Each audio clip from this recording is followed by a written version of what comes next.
سیدھا rate control کرنا میری ذمہ داری ہے. کسان کی بھی تنخواہ لیں گے. السلام علیکم. کسان لنک میں خوش آمدید.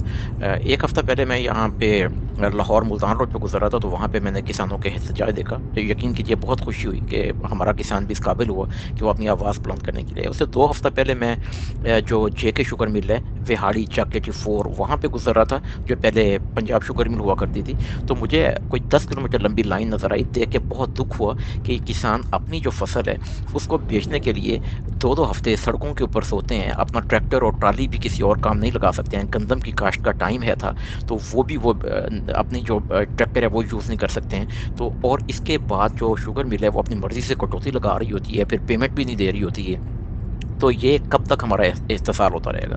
تو ہم کسان بھائیوں کو ہمیں چاہیے کہ ہم لوگ کوئی اب گھروں سے نکلیں اور اپنے حقوق کے لیے آواز بلند کریں، تاکہ ہماری جو فصلیں ہیں وہ اچھے ریٹ کے اوپر مل سکیں اور ہمیں جو بھی ضروریات ہوتی ہیں وہ بھی ملیں.